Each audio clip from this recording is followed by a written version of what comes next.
माहितीच तो ती अति महत्वाकांक्षी असलेली कुटुंबातली एक फॅमिली आहे. ती वाटेल ते करतायत. मध्ये ते मुख्यमंत्री होण्याची त्यांनी अफवा सोडली होती की आम्हीच मुख्यमंत्री होणार आहेत. मला वाटतं की एकच मुद्दा सांगून मी थांबतो की ते आता काल परवा असं म्हणाले की निलेशजींना इंग्लिश बोलता येत नाही. अरे सुजयजी, तुम्ही इतके शिकलेली माणसं आहेत, तुम्हाला माहित आहे की 4थी पास असलेल्या वसंतदादांनी हा महाराष्ट्र चालवला आहे. काय शिक्षणाचा घेऊन बसलाय? शिक्षणाचा आणि विकासाची दृष्टी असण्याचा काही संबंध नाहीये. आणि म्हणून शेवटी मी तुम्हाला जाताना एवढंच म्हणेल की जो लोग पानी से नहाते हैं, जो लोग पानी से नहाते हैं वो लिबास बदल सकते हैं, लेकिन जो लोग पसीनों से नहाते हैं वो इतिहास बदल सकते हैं. आपण हा इतिहास बदलूया एवढीच विनंती आपल्या सगळ्यांना करतो. आणि येत्या 13 मेला चिन्हाचा तुतारी वाजवणारा माणूस हे आपलं चिन्ह आहे. त्याच्यामुळे तुतारी वाजवणारा माणूस हे चिन्ह लक्षात ठेवा. ही यज्ञाची मशाल पेटवत असताना, हा हात मजबूत करत असताना विजयाची तुतारी आपण जोराने वाजवावी एवढी अपेक्षा व्यक्त करून थांबतो. जय हिंद, जय महाराष्ट्र. धन्यवाद साहेब. यानंतर लगेचच शिवसेना जिल्हाध्यक्ष, शिवसेनेचे नेते सन्माननीय शशिकांतजी गाडे सर यांना विनंती करतो की आपण या ठिकाणी आपलं मार्गदर्शन करावं.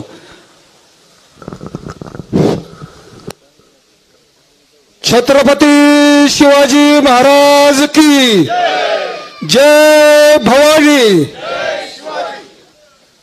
महाविकास आघाडीचे लोकप्रिय उमेदवार माननीय श्री निलेशजी लंके यांच्या प्रचारासाठी आपण आज सारोळ्यामध्ये ही जी सभा घेतलेली आहे, या सभेला उपस्थित असलेल्या ज्यांनी अतिशय चांगलं मार्गदर्शन आपल्याला केलेलं आहे अशा भावी आमदार, राहत्या तालुक्याच्या भावी आमदार घोगरेताई बीडहून आलेले आणि ज्यांनी आता या ठिकाणी मनोगत व्यक्त केलं असे काँग्रेसचे प्रदेश सरचिटणीस मुंडे साहेब, निलेश लंके यांचे पिताश्री, सर्व व्यासपीठ, या गावचे सर्व प्रतिष्ठित नागरिक बंधू आणि भगिनींनो, 15 मिनिटं फक्त शिल्लक आहेत आपल्या सभेला. घोगरेताई, तुम्ही सांगितलं की आमचं पार्सल उत्तरेत पाठवा. इथं जे जमलेले आहेत हे सगळे सो खर्चाने आलेले आहेत. ही जर सभा सुजय विखेला घेण्याची वेळ आली असती तर या माणसापेक्षा या परिसरामध्ये नुसत्या वाहनं दिसली असती. 50-60 लोकांपेक्षा कोणत्या गावात नगर तालुक्यात तर कुणी उपस्थित राहिलेलं नाही. चिचुंडी पाटील मध्ये सभा झाली, 30-35 लोक होते. वाळकीत सभा झाली, बाहेरून आलेल्या 30-35 गाड्यामध्ये आलेले लोकच होते. कुठेही जमत नाही. आणि म्हणून हे पार्सल आम्ही 100% तुमच्याकडे पाठवणार, म्हणजे पाठवणार आहोत.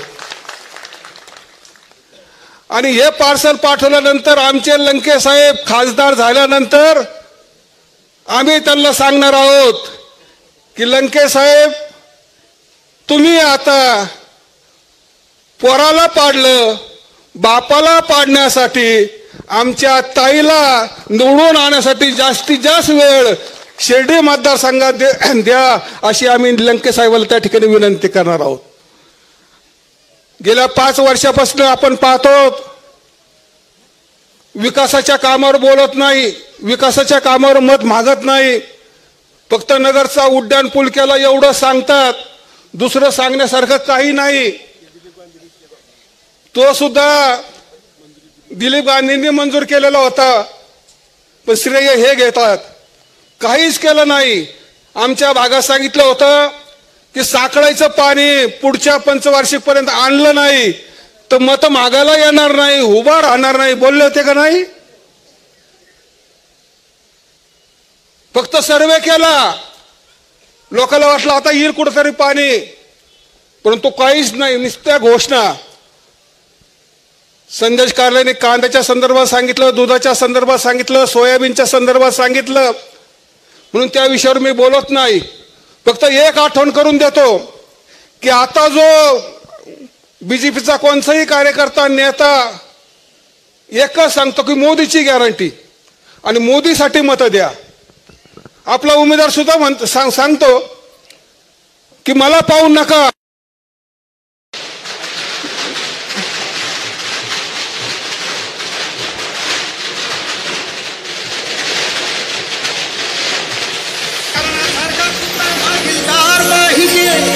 अंजनी सुता परी छाती भरदार पाहिजे. शिवछत्रपती शिवरायावाणी कार्य दमदार पाहिजे. या बहुजनांच्या साठी निलेश लंके साहेबावाणी अभिप्रेमीला मुदार पाहिजे.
आले नाही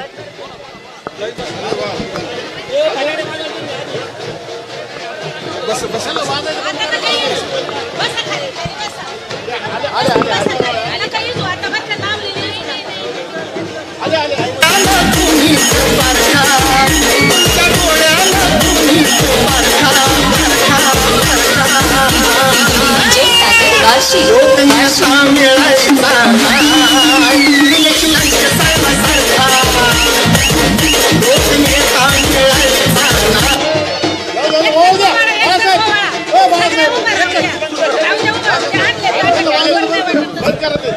वाजवायचं बंद करा. सर भाषण सुरू करतील. कृपया शांतता राखा. विजय असो. कृपया शांतता राखा. सर कृपया आपण भाषण सुरू करा. मी अगदी कोणी बडबड करू नका. औक्षण होईपर्यंत 2च मिनिटं या ठिकाणी आपल्याला सांगणार आहे की आपले विरोधक उमेदवार ते सांगतात माझ्याकडे पाहून नाही तर नरेंद्र मोदीकडे पाहून आम्हाला मतदान करा. मी तुम्हाला 2014ची आठवण करून देतो. 2014ला नरेंद्र मोदी काय बोलत होते, काय सांगत होते ते अगदी 1-1.5 मिनिटं मी आपल्याला या ठिकाणी सांगू इच्छितो. आपल्याला सांगितलं होतं काळा पैसा परत आणू. काळा पैसा परत आला नाही. युवकांना 2 कोटी नोकऱ्या देऊ. 2 कोटी नोकऱ्या दिल्या नाही. शेतकऱ्याचं उत्पन्न डबल करू. उत्पन्न डबल केलं नाही. गंगा नदी स्वच्छ करू. गंगा नदी स्वच्छ केली नाही. शेतकऱ्याच्या मालाला दुप्पट भाव देऊ. कोणतंही आश्वासन त्या ठिकाणी पाळलं नाही. म्हणून आपण नरेंद्र मोदीच्या गॅरंटीला त्या ठिकाणी मूठमाती द्या आणि प्रचंड मताने निलेश लंके यांना निवडून द्या. एवढंच या निमित्ताने सांगतो. आणि घोगरेताई तुम्हाला मी सांगितलेलं आहेच की 1000% आमचे निलेश लंके हे आमच्या दक्षिणेचे प्रश्न मांडवण्यासाठी दिल्लीला आम्ही पाठवणार आहोत. एवढंच या निमित्ताने बोलतो. आणि मी लंके साहेबाला विनंती करतो की 10 मिनिटंच राहिलेले आहेत. आपण लगेच या ठिकाणी बोलावं अशी मी आपल्याला विनंती करतो.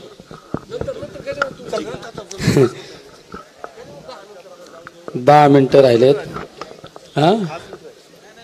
आज या ठिकाणी लोकसभेच्या निवडणुकीला आपण सामोरं जात असताना तुमचे सर्वांचे आशीर्वाद घेणं देवदेवतांचे आशीर्वाद घेणं आणि आपण का लोकसभेच्या निवडणुकीला सामोरं जातो या सर्व गोष्टीचं हितकूच साधण्यासाठी आज या ठिकाणी तुमच्याकडे आलेले. आपण पाहिलं असेल की लोकसभेची निवडणूक म्हणल्यानंतर आपली एक थोडी उदासीनता असते. जाऊ द्या देशाची निवडणूक आहे, काय करायचं तरी आपल्याला, काय खासदाराचा ना आपला काय संबंध येतो का. पण वास्तविक पाहता लोकसभेची निवडणूक ही देशाचं भवितव्याची निवडणूक आहे.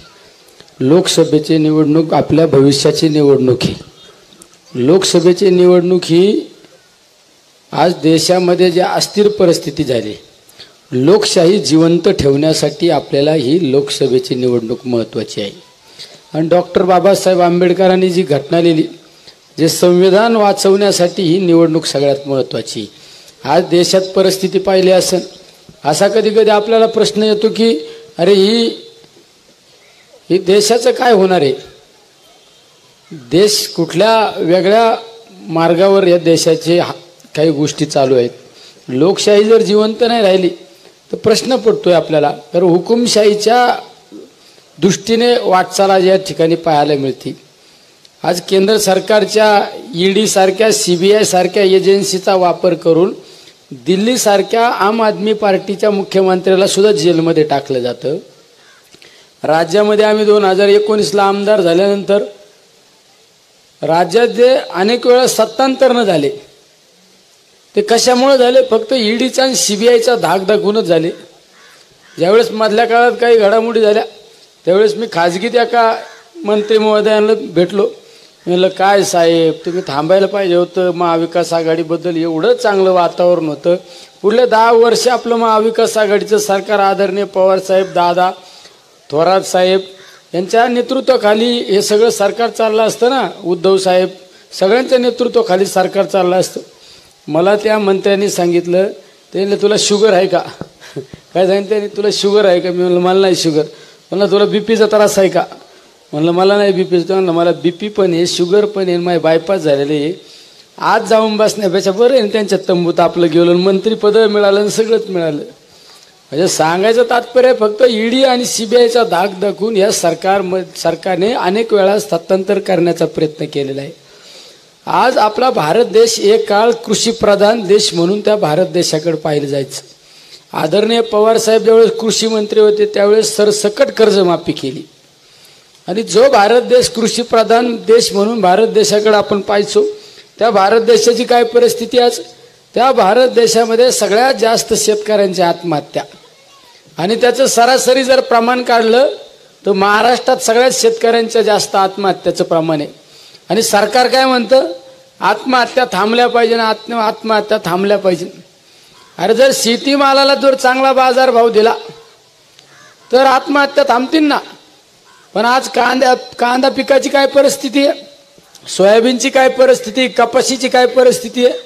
आणि शेतीला जोडधंदा म्हणून आपण दूध धंद्याकडे पाहतो, त्या दुधाची काय परिस्थिती.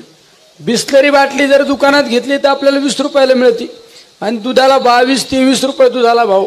अरे माझा शेतकऱ्याला जोडधंदा दूध धंदा असल्यानंतर त्याचं कुटुंब उदरनिर्वाह चालणार आहे ना. जर एखादं पीक आपण शेतात पीक केलं त्याला 2 महिने 3 महिने 4 महिने गेल्यानंतर त्या दुधाच्या कमीत कमी 10 दिवसाला 15 दिवसाला पगार आल्यामुळं त्याची ते रुटीन बसलेली असती. त्या दुधाची काय परिस्थिती आज. आणि म्हणे शेतकऱ्यांच्या आत्महत्या थांबल्या पाहिजे.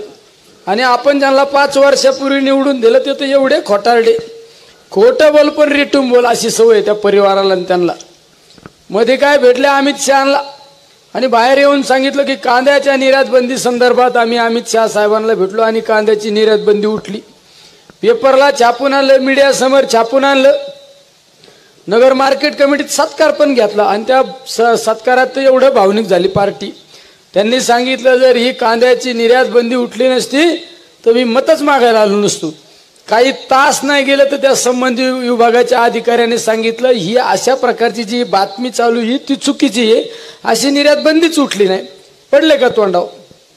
अरे दुधाच्या बाबतीत आज परिस्थिती पहा, काय परिस्थिती भयानक. तुम्ही संसदेत शेतकऱ्यांचे प्रतिनिधी म्हणून ज्यावेळेस संसदेत जाता तुम्ही किती वेळा शेतकऱ्यांचे प्रश्न मांडले. अरे तुम्ही मला आमदार म्हणून ज्यावेळेस विधान भवनामध्ये पाठवलं मी किती वेळा तुमच्या शेतकऱ्यांच्या बाबतीतचे प्रश्न मांडले, बेरोजगारांच्या बाबतीतचे प्रश्न मांडले. या मतदारसंघामध्ये विकासाचे कामं करण्यासाठी मी त्या ठिकाणी कटिबद्ध राहिलो आणि कामं पण करून दाखवले ना. या परिसरामध्ये कामं करून दाखवले. तुम्ही किती 5 वर्षामध्ये एक सुद्धा शेतकऱ्यांचा प्रश्न मांडला नाही. आज दुधाची एवढी दयनीय अवस्था आहे. स्वतः दुग्ध विकास मंत्री कोण आहे? अहो तुमचे वडील दुग्ध विकास मंत्री आहे. आज गावोगावी फिरतात. मला कोणतरी काल तरी म्हणलं आलं लय बारीक तोंड करून फिरतात. मी म्हणलं बारीक तोंड करण्यापेक्षा दुधाला शेतकऱ्यांना बाजारभाव वाढून दिले असते तर कशाला बारीक तोंड करायची वेळ आली असती. अरे माझ्यासारखा जर दुग्ध विकास मंत्री असताना चालतं चालतं एखादं पोरग जरी म्हणलं असतं जरा दुधाचे भाव वाढीता का, मी म्हणलं असतं किती वाढवायचे रे. तो जर म्हणला असता बघा 35 रुपयापर्यंत जुळतं. कारण शेतकरीला स्वार्थी नाही हो. शेतकऱ्याला पोट भरलं मर्यादितलंय झालं. 35 रुपयापर्यंत जुळतं का बघा म्हणलं असता तर मी म्हणलं असतं येड्या काय 35 मागवतो 45 देऊन टाकी जा म्हणलं असतं. अरे काय द्या ना शेतकऱ्याला, काय फरक पडतो तुम्हाला. पण नाही, आमचा शेतकरी गरीब राहिला पाहिजे आणि तुमच्या काय गोंगड्या उचलल्या पाहिजे ह्या भावनेतून राजकारण करणारी हे मंडळी. अहो 2019ला तुम्ही खासदार म्हणून पाठवलं. 5 वर्षात किती वेळा या भागात आले? नाही बरोबर माझ्या गाड्याकडे लक्ष आहे. किती वेळा 5 वर्षात तुमच्याकडे आले? कधीच आले नाही. अरे मला पण आमदार केलं मी किती वेळा सारोळ्यात आणि ह्या घोसपुरी ह्या परिसरात किती वेळा आलो मी. अरे तुम्हाला काटाळा येऊस तर आलो ना. सकाळचं आलो, दुपारचं आलो, संध्याकाळचं पण आलोय. जत्राला आलोय, घर भरणीला आलोय, लग्नाला आलोय, बारशाला पण आलोय आणि शिवाय कामं पण दिले. हे किती वेळा आले तुमच्याकडं? हे निवडणूक आल्यानंतर भूछत्रासारखे उगात्यात आणि त्यांनीच प्रत्येक तालुक्यात डफडे वाजवणारे ठेवलेले आहेत. त्यांनीच सांगलं साहेब दादा लय मोठे तुझ्या घरी ठेव दादा आणि साहेब. अरे तुझ्या साहेब आणि दादा कधी फोन उचलत नाही, काय करायचं. अरे तुमच्या ह्या सारोळ्या परिसरातून रात्री अपरात्री फोन आल्यानंतर फोन उचलणारा माणूस मी. हा खोटारडे साखळाच्या बाबतीत काय मागच्या वेळेस सारोळ्यात आपल्या याच्यात काय भाषण केलं वाळकीत. मुले साखळाई जर मंजूर नाही झाली तर मी फॉर्मच भरणार नाही. मग आता काय पडले का तोंडा. आता परत काल तिथं सभा घेतली. अरे साखळाई तो हेच पठ्ठ्या करणार आहे, तुम्ही काळजी नका करू. अरे ज्याच्यात पाणी आहे ना तोच पाणी आणू शकतो, ज्याच्यात पाणी नाही तो पाणी नाही आणू शकत. सगळ्यात महत्वाचं. आणि घोसपुरी MIDC सुद्धा हाच निलेश लंके करू शकतो. तुम्हाला सांगितलं मी खोटं बोलणारा पुढारी नाही. निलेश लंके जे बोलतो ना तेच करतो आणि जे करतो ना तेच बोलतो. हे आपलं ब्रीद वाक्य आहे. तुमच्या गावाला जे जे शब्द दिले ना ते बऱ्यापैकी पूर्ण केले का नाही? केले का नाही? हा खोटारडा नाही पुढारी मी यांच्यासारखा. यांना तर 50 PA पण PA. तसं मला आहे का कोणी PA? मीच माझा फोन उचलतो, मीच माझा फोन उचलून प्रत्येकाला सर्व्हिस देतो. अरे तुम्हाला समाधान वाटेल असं काम केलं का नाही? त्यामुळे कोणी 4-6 येत्या लोक तुम्हाला सांगतील जरा लक्ष ठेवा. त्यांना सांगा आता बाद झालं, आम्ही आमचं बघून द्या. अरे तुम्हाला अडचण आल्यानंतर हाकेच्या अंतरावर निलेश लंके आहे ना. इथं पोरग ओळखी तुम्ही. लहान पोरग मला ओळखीतात डायरेक्ट. यांना ओळखीत का कोणी? आपलं ते आपलं असतं, ध्यानात धरा. 4-6 जणांच्या नादी लागून काय डोक्यात असं उलट पालट काढून टाका. आपल्या अस्मितेचा प्रश्न आहे. तुमच्या घरातला खासदार होणार आहे हे लक्षात ठेवा. आणि अभिनय ना तो कभी नाही. त्यामुळं आता नाही तर परत कधी नाही. आपलं चिन्ह काय आहे 13 तारखेला काय कुठल्या चिन्हावर मतदान करायचं? तुतारी वाजवणारा माणूस. असा काय आवाज आला पाहिजे ना तुतारीचा, डायरेक्ट दिल्लीतच गेला पाहिजे. आणि माझं एक वाक्य नेताजी सुभाषचंद्र बोसांचं काय वाक्य होतं आझादीच्या टायमाला? नाही बरोबर आहे, माझ्या घड्याळावर चालत यंत्रणा. त्यांचं काय वाक्य होते? तुम मुझे खून दो मैं तुम्हें आजादी दूंगा. तसं माझं वाक्य तुम मुझे 10 दिन दे दो मैं आपको 5 बरस दूंगा. जय हिंद, जय महाराष्ट्र.